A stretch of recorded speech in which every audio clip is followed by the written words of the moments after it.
are learning to live in peace.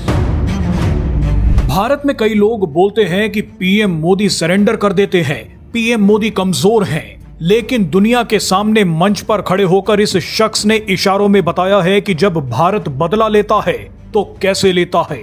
PM Modi छोड़ते नहीं हैं। इस शख्स का बयान सुनकर आपको पता चल जाएगा कि डर के आगे और पीछे दोनों तरफ भारत है। भारत को धमकी देने वाले इस शख्स का बयान सुनकर आपको ये पता चल जाएगा कि कैसे एक देश ने भारत की ताकत के आगे सरेंडर कर दिया है।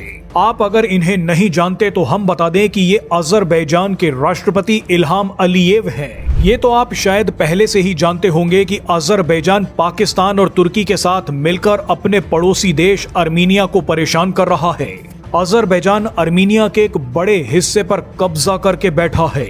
कई बार तुर्की और पाकिस्तान से मिले हथियारों का इस्तेमाल करके अजरबैजान ने अर्मीनिया पर हमले किए, लेकिन जब भारत ने अर्मीनिया को आत्मरक्षा के लिए पिनाका रॉकेट लॉन्चर सिस्टम दिया तो इल्हाम अलीयेव ने बयान दिया था कि भारत का कोई भी रॉकेट अर्मीनिया को बचा नहीं पाएगा। उस समय भारत चुप रहा, कोई रिएक्शन नहीं दिया। भारत सिर्फ अर्मीनिया को मजबूत करता रहा। लेकिन आज मंच पर खड़े होकर इल्हाम अलीयेव अर्मीनिया पर पलट गए हैं। कल तक अर्मीनिया को अंजाम भुगतने की धमकी देने वाले इल्हाम अलीयेव ने अब मंच पर खड़े होकर बयान दिया है कि हमने अपने देश से अर्मीनिया जाने वाले सामान पर लगी हुई सारी पाबंदियां हटा दी हैं। हमने अर्मीनिया को जरूरी ईंधन, खास तौर पर पेट्रोल और डीजल देना शुरू कर दिया है। इल्हाम अलीयेव ने कहा कि मैं ये बताना चाहता हूं कि हम शांति की तरफ बढ़ चुके हैं। हम खुद शांति को महसूस कर रहे हैं। हमने शांति के साथ रहना सीख लिया है। अर्मीनिया की सड़कों पर भारत के ये हथियार देखकर अजरबैजान शांति की बातें ही करेगा। कुछ महीनों पहले इल्हाम अलीयेव ने कहा था कि भारत अर्मीनिया को बचा नहीं सकता, लेकिन अब अजरबैजान अर्मीनिया को पेट्रोल और डीजल दे रहा है।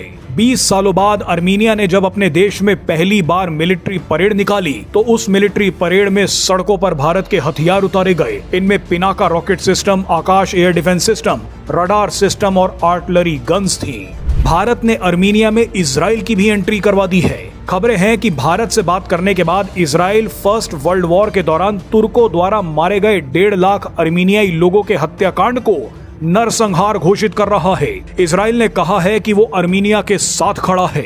अब जिस देश का एक हाथ भारत ने पकड़ लिया हो और दूसरा हाथ इजराइल ने, उस देश का दुश्मन अगर शांति से रहना नहीं सीखेगा तो बेवजह मारा जाएगा। चलिए अर्मीनिया को मिटाने की धमकी देने वाले इल्हाम अलीयेव अब किस तरह से अर्मीनिया को गले लगा रहे हैं वो बयान सुन लीजिए। याद रखिए कि इस बयान के पीछे भारत की ताकत है। Azerbaijan lifted all the restrictions on transit of goods through its territory to Armenia. We also started to supply Armenia with a critical fuel, particularly gasoline, diesel. So we are demonstrating that for us, peace is something we can already touch, we can feel it, and we are learning to live in peace.